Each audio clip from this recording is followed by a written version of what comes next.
My husband's best friend moved in after his wife's cheating scandal, and now my husband has become brainless and is obsessed with the idea that I cheated, wanting to DNA test our child, and it's destroying our family. Original poster, you/patient somewhere 86. I, 34 feet, have been with Ken, 37 meters, since I was 16. We met in school, as he was my brother's friend. We have been married for 10 years, have a 2-year-old son, and one on the way. Ken has always been my person, the person you can't picture life without, and I honestly can't remember not loving him. I grew up with him. He's my everything. Unfortunately, Ken has this issue where he takes on everyone else's feelings to heart. I'm not saying it's a bad thing. However, recently his best friend of 20 years just found out that his wife has been cheating on him, and none of the children are his. Obviously, his friend is devastated and is staying in our guest room. He's a nice guy, life just has him down right now. He's started the process of divorce. The more time Ken spends with his friend, the more depressed and distant he's become. Our mornings used to start with me waking up at 6 a.m. with our son, making breakfast, and then around 8 a.m. I would wake Ken up with a coffee and some breakfast before dropping our little one off at nursery and going to work. Ken works from home most days, only going into the office on Mondays. I'd give him his coffee, he'd give me a kiss, and then I'd go off on my happy little way. Then I'd finish work, get our son, and go home, where Ken would be making tea. I'd clean up after while he bathed our son and put him to bed.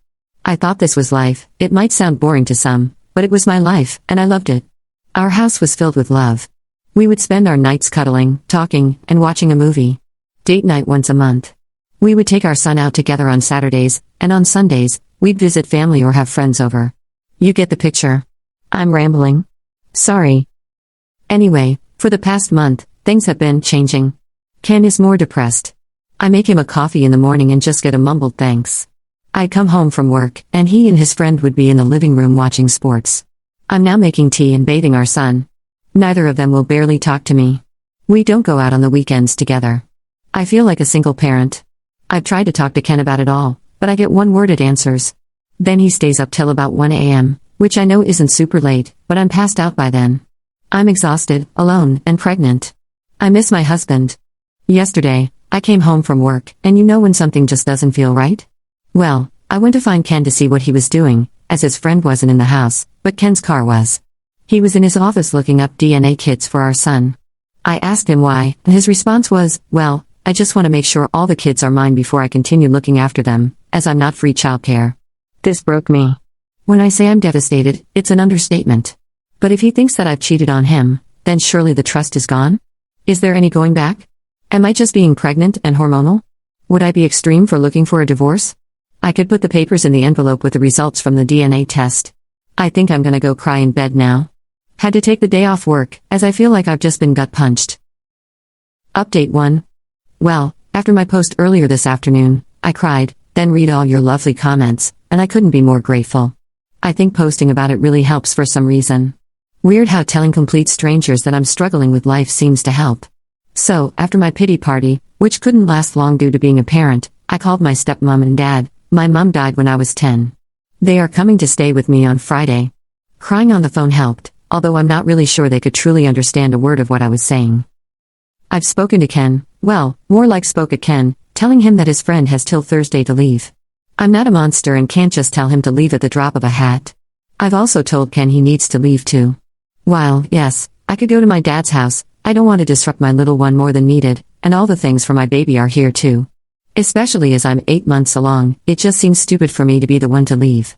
I've made it a point not to mention it's my house either. I'm trying to be calm and sensible.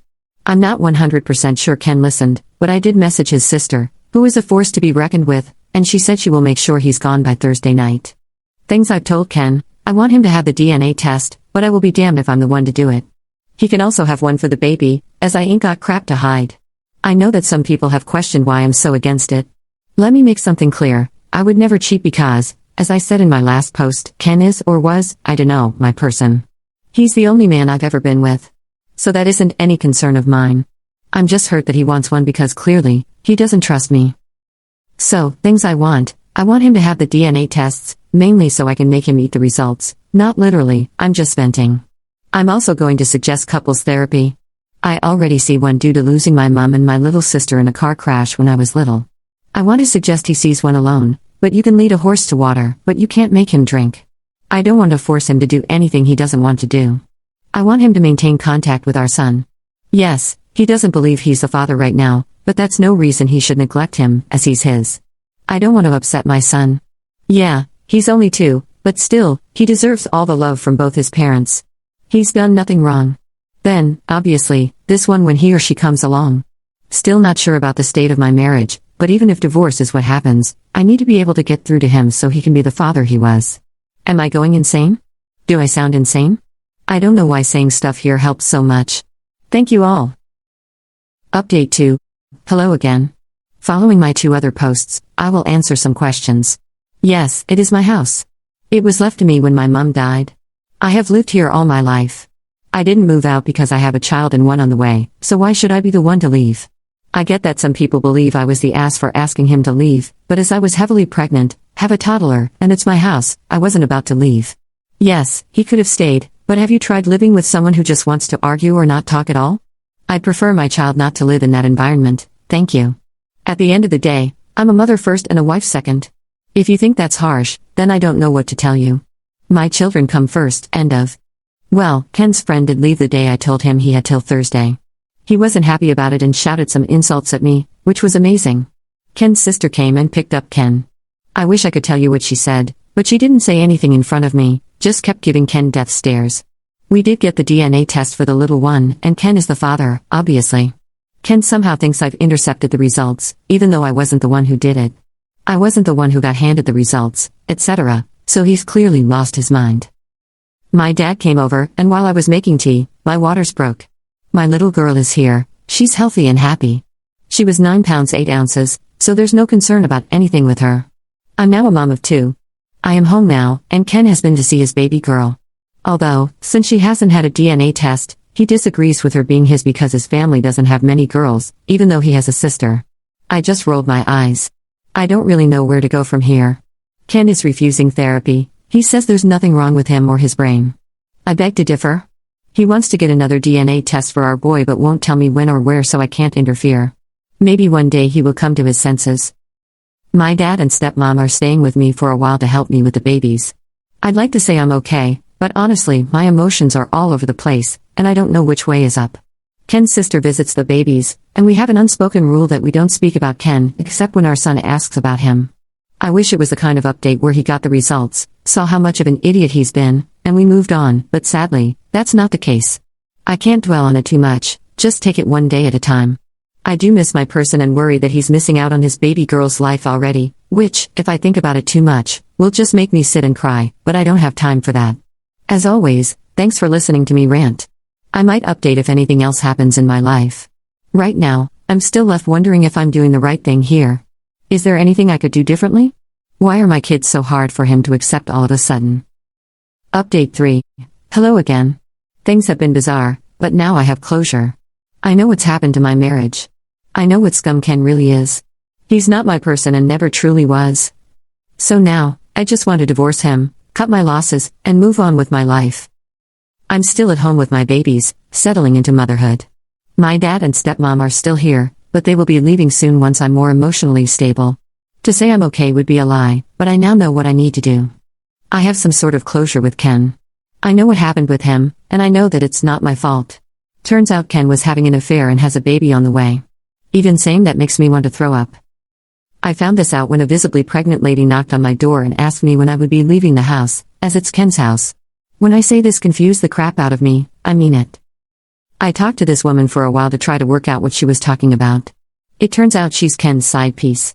Well, technically, in her head, she's his fiancée. A month ago, Ken got down on one knee and proposed to her in my bloody kitchen. Classy, right? So they have been seeing each other for a while. She's having his baby. She believes I'm the ex-wife, and Ken is letting her stay in his house until I get on my feet. We apparently broke up a few years ago, and none of my kids are Ken's. When I go to work in the mornings, Ken goes to her house and works from there. They were waiting for marriage to move in together. How are you trying to marry someone when you're already married? What a weirdo. I asked for proof of all this. She has pictures of them together. Apparently, she has an OnlyGrams account that they make content together. Grim. I told her we are still married and explained everything to her. I'm not sure what she's going to do, but hey, not my circus, not my monkey. Now I want a divorce.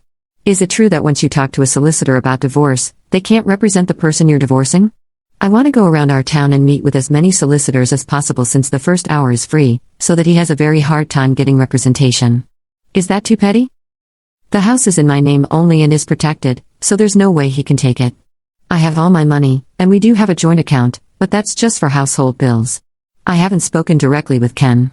His family has completely cut him off, and he's been kicked out of his sister's house.